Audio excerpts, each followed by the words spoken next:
This morning, as we turn the clock back to the early 1900s, we find a healthy congregation that has been in existence for over 100 years. Yet soon the arrival of electricity, telephones, radios, and automobiles will begin to have an impact on society and our congregation. Up until the turn of the century, the church had been the center of their lives, providing for social as well as spiritual needs. Now, young and old alike were being pulled in many different directions by the outside world. Our church, like others, was struggling. And then, in 1924, by the grace of God, our church was blessed with the arrival of Reverend and Mrs. William Gross. Experienced and full of energy, Reverend Gross brought new programs and ideas to the church. His first order of business was to enhance and expand the Sunday school. During the Sunday school era, Reverend Gross began several new endeavors, including the honor roll plan for perfect attendance. Each year, those with perfect attendance at Sunday school received a pin. The first year, there were 9 recipients. Some years, there were more than 40. Phyllis Wolfe has collected pins for 62 years of perfect attendance and counting.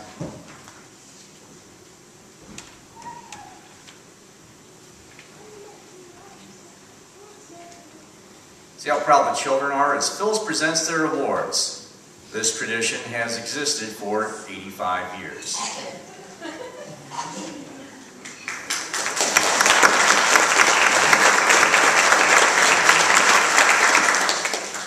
Having the nursery class, or cherub choir as they are now known, sing for Sunday worship is another wonderful tradition. Here they are with Phyllis, their teacher, for over 50 years.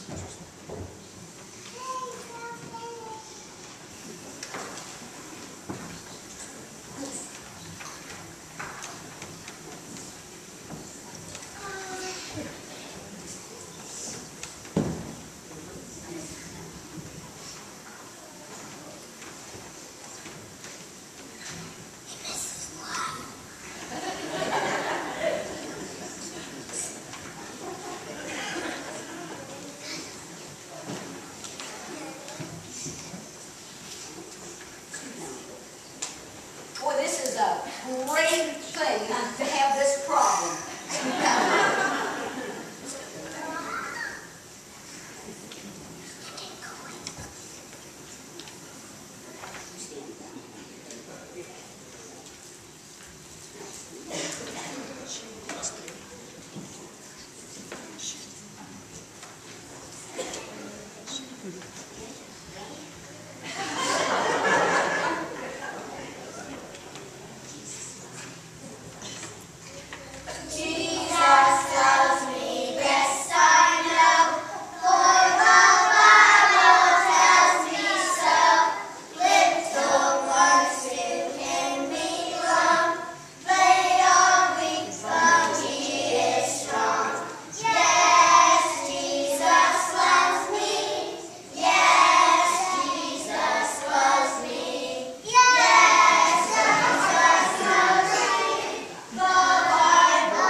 Continued to thrive. A summer daily vacation Bible school open to all the children in the community was added in 1936. Over the years, other churches became involved as well. Though no longer held during the day, this year's VBS will be the 75th anniversary of that first summer program. In 1923, a new roof and metal ceiling were installed at a cost of $2,500. If you look up, you can enjoy that beautiful ceiling today. A pipe organ costing $4,400 was installed in 1926. During the organ installation, the raised chancel in the front, the choir lofts, and the slanted floor were added. And beautiful new wooden pews built by the West Harrison Furniture Company were installed. That original pipe organ, augmented with additional ranks and a rebuilt console, resonate today as we celebrate our history. With new choir lofts available, Reverend Gross's wife organized the first official junior choir. Though the numbers likely varied from year to year, they were still practicing one night a week and singing into the 1960s. Listen to them now in the junior choir loft.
Of course, in 1936, there was another celebration, the 125th anniversary of the church.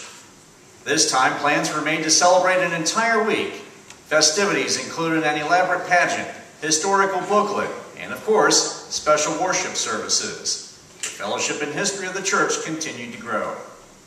The Pi Epsilon Club, organized by Mrs. Gross in the early 20s, became quite an active and caring organization. In 1935, they inherited from the Ladies' Aid Society their most strenuous money-making project, the annual turkey dinner. That year, they charged 50 cents for adults and 25 cents for children. Then in 1943, the Pi Epsilon joined with the Ladies' Aid Society and the Missionary Society to form the Presbyterian Women's Association to make the work more efficient and coordinated. The move seems to have been quite successful. In 1948, with World War II and the war effort behind them, the younger women of the church, many of them busy mothers and others still working, decided they needed an evening fellowship opportunity, and the Presby Girls were born. Organized by Catherine Yaney and Sarah Sumser, the group met for many years and included several who are still active members today: Betty Ray Jackson, Jane Poland, and Caroline Rolfus. Let's join them in the middle of one of their meetings.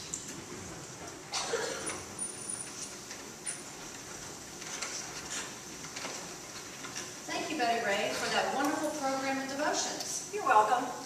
If it wasn't for Carolyn's beautiful playing, the program just wouldn't be there. And also, we're so lucky to have her as a Presby girl. Yes, we are. Yes, we are. Well, we must get down to business. Caroline, can you give us an update on the birthday calendar? You know it is our biggest moneymaker. Oh, yes. Well, since families get a discount to list all of their birthdays, it's a little hard to estimate where we are financially. However, to date, I have over 200 birthdays in several meetings. Great. And here's a few more, Carolyn. I've collected $3 each from the session and the Women's Association to list all of their meetings. And I even convinced Neil Platt to put his anniversary on there to surprise Marge. That's great. Oh, and that reminds me. Here's a business ad from a Shike service station. He's such a dear man, and he's always willing to help us out when we need. Yes, yes he is. And here's Dad's as well from the Merchants Bank. Well, that means we ought to be able to... ladies, guess what? All those ads, we can now fill up the front page of our calendar. Well, that means that we ain't gonna be able to wrap this up by our next meeting. As long as everybody can bring 4 or 5 more families, we should be able to get it all finished. Oh, don't forget Jean's idea to add anniversaries to the calendar. That's an extra 25 cents per family. Never hurts to add. Now, is there any other business that we need to attend to? Yes, of course. I've baked a lemon pie for dessert. That sounds great. I think we should go down to the Sunday school classroom, play a few rounds of cards, and enjoy your pie. Good idea. Absolutely. Let's enjoy that pie.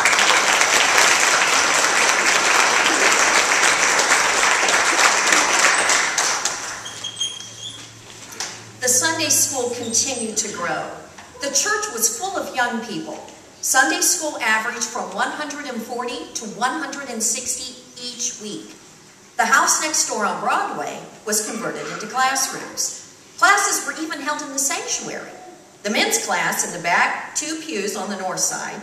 The women were in the choir loft by the organ, and the older kids met somewhere down front in the pews when they outgrew the junior choir loft.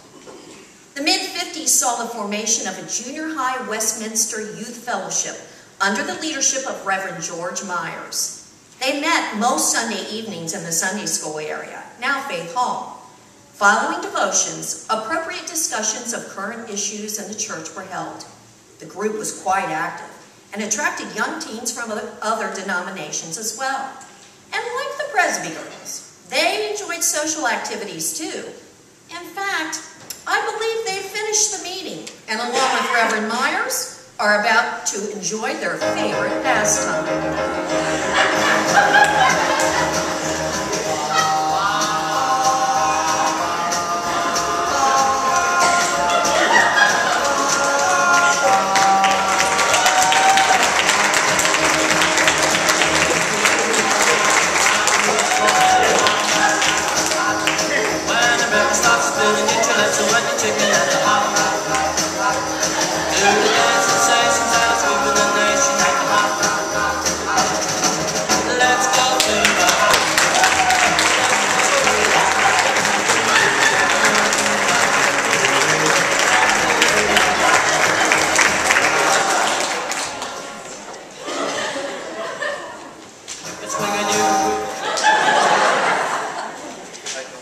In late 1960, Session appointed a 5-member committee to plan the observance of the 150th anniversary of the church.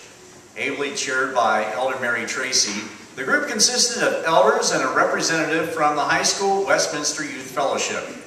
They returned a unanimous recommendation to Session to commemorate the anniversary by constructing a new Christian education building to relieve Sunday school space issues.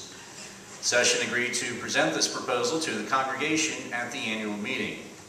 So on January 10th, 1961, the congregation voted in favor of constructing a new Christian education building as a celebration of the 150th anniversary of the church.